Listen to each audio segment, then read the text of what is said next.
Jumpa lagi di channel Katika, Koki Keluarga Kita. Tempatnya berbagi resep standar, berbagi tips, dan berbagi keterampilan praktis. Sekarang, memasak jadi lebih mudah karena sudah ada ratusan resep standar di channel ini.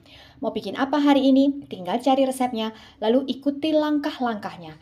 Dengan resep standar, maka siapa saja bisa membuat masakan sehari-hari, camilan, makanan tradisional, ataupun minuman yang segar untuk keluarga kita. Kali ini saya ingin membagikan resep standar cara membuat sup kembang tahu yang rasanya enak dan segar. Walaupun ini bahannya sederhana, tanpa menggunakan daging sama sekali, cuma tahu, tapi rasanya tetap enak. Bagaimana cara membuatnya? Simak tutorialnya. Bahan untuk kembang tahunya 4 biji tahu putih ukuran sedang, kurang lebih beratnya 200 gram. Jadi masing-masing beratnya kurang lebih 50 gram. 12 lembar kulit pangsit siap pakai. Jadi kita tidak perlu membuatnya sendiri. 20 gram tepung tapioka atau tepung kanji. Saya menggunakan merek ini, bisa juga menggunakan merek lain.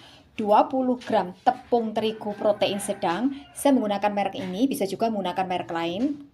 1 butir telur ayam ukuran sedang, kurang lebih beratnya 60 hingga 65 gram.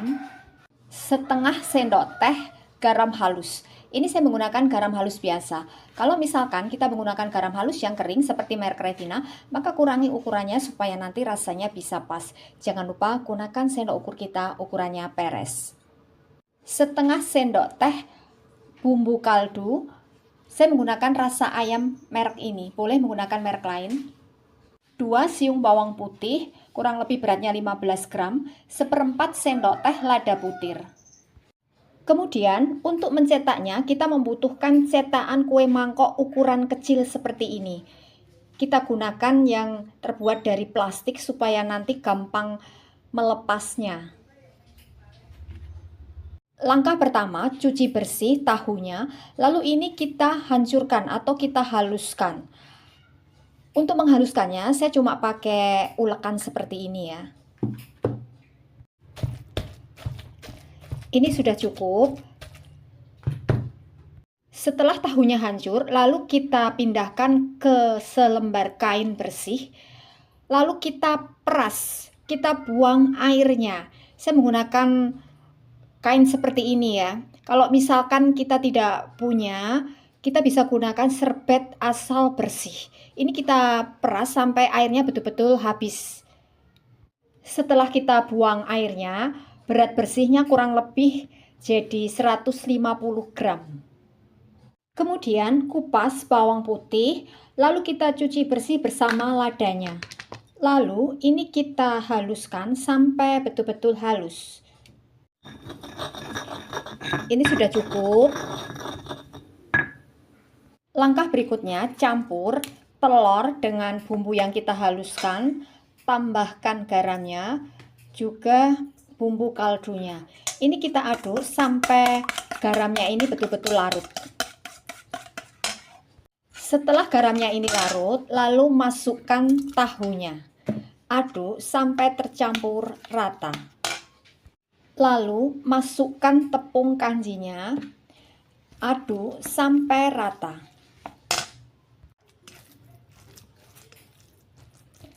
Terakhir, tambahkan tepung terigunya.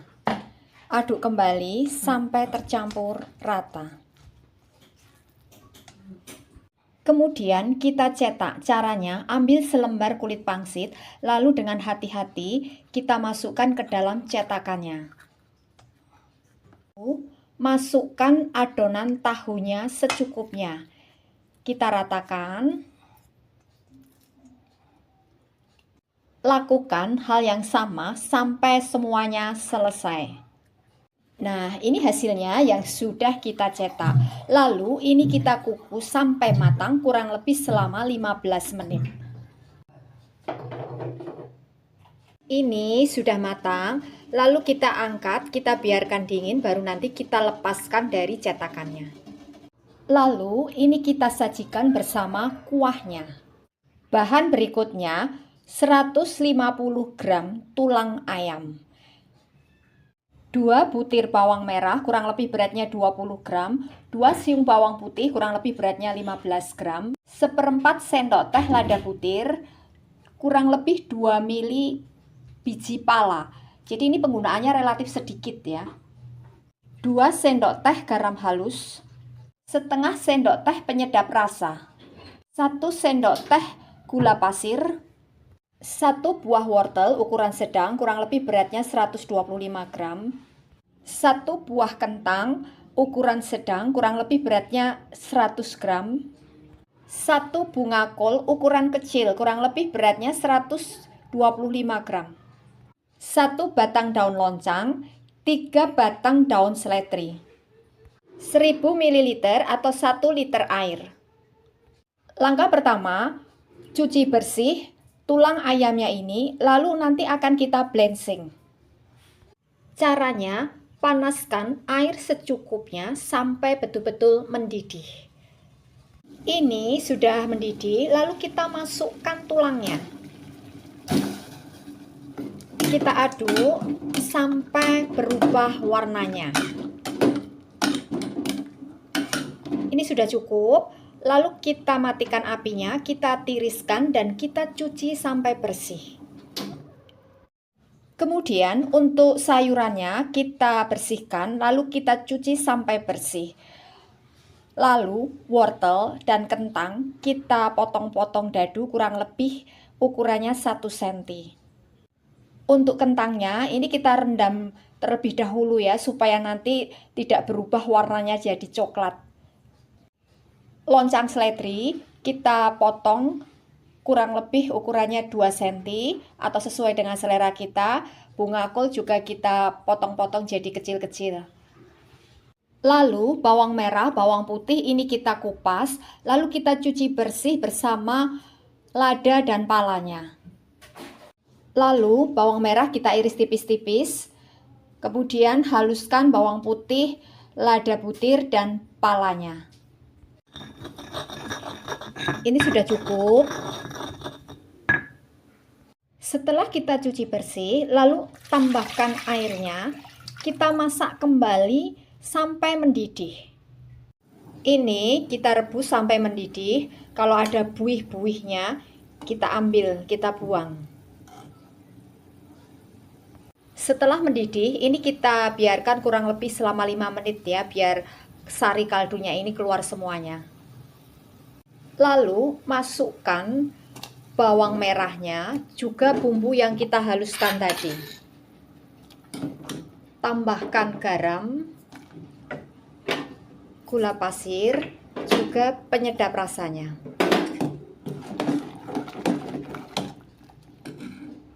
Lalu masukkan kentangnya, juga wortelnya. Ini kita masak sampai setengah matang. Setelah wortel dan kentangnya ini setengah empuk, lalu masukkan bunga kolnya.